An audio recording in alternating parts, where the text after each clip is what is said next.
세계에서 가장 유명한 농구 선수 마이클 조던을 보면 무슨 생각이 드시나요? 그의 타고난 신체적 능력이 부럽진 않나요?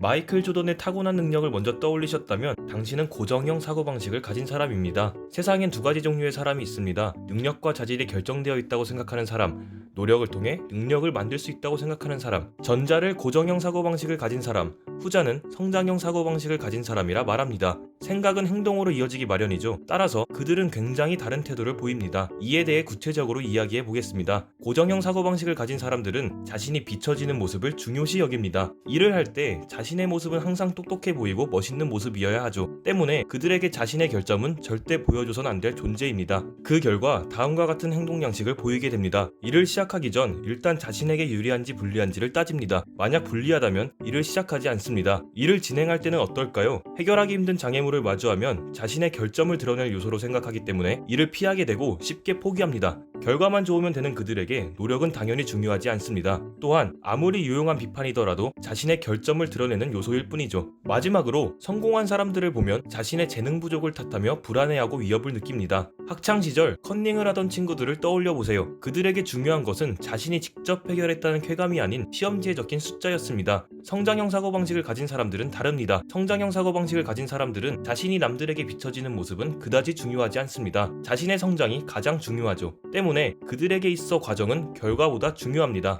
그 결과 자신의 선천적인 능력과 상관없이 새로운 도전들을 수용합니다. 자신을 힘들게 만드는 장애물을 견뎌내면서 스스로 성장하죠. 때문에 노력은 자연스레 이어집니다. 그리고 남들의 비판은 스스로의 성장을 위한 자양분으로 여기며 적극 수용하죠. 성공한 사람으로부터는 영감과 동기부여를 얻습니다. 실제로 캐롤 드웩은 실험을 통해 이를 증명했습니다. 그녀는 7학년으로 올라갈 수학 성적이 같은 373명의 학생들을 대상으로 2년간의 연구를 진행했는데요. 연구진들은 그들의 사고방식을 측정하고 그들을 관찰했습니다. 그들의 성적은 어려운 과제를 접하기 전까지 별 차이가 없었습니다. 그러나 가을 학기의 시험에서부터 두 집단의 성적은 차이가 나기 시작했고 그 이후 2년간 계속해서 심화되었습니다. 성장형 사고방식의 학생과 고정형 사고방식의 학생들의 차이는 세 가지 측면에서 나타났습니다. 첫째, 성장형 사고방식을 가진 학생들은 그들의 성적을 중요시 여기긴 했지만 배우는 과정을 무엇보다 중요시 여겼습니다. 둘째, 성장형 사고방식의 학생들은 노력의 힘을 더욱 강하게 믿고 있었습니다. 노력을 통해 뭔가를 이뤄낼 수 있다고 생각했던 것이죠. 셋째, 성장형 사고방식의 아이들은 실패를 숙달을 위해 꼭 필요한 요소라고 여겼으나 고정형 사고방식의 아이들은 성과를 이뤄내지 못하면 능력의 부족함을 탓했습니다. 사고방식의 차이는 학업에서뿐만 아니라 인생 전반에 걸쳐 영향을 끼칩니다. 당신이 계획하고 있는 경력 개발, 고착되어 있는 주변 사람들과의 관계 등에서 실패가 두려워 안전지대를 벗어나지 못한다면 우물한 개구리가 될 것입니다. 그리고 만약 당신이 자녀를 가진 부모라면 자식에게 넌 참 똑똑하구나, 넌 재능이 있네 와 같은 칭찬은 삼가하는 게 좋을 수 있습니다. 이는 결과 위주의 고정형 사고방식을 아이에게 주입할 수 있기 때문이죠. 그 대신에 넌 노력을 열심히 하는 아이구나 와 같은 칭찬을 추천합니다.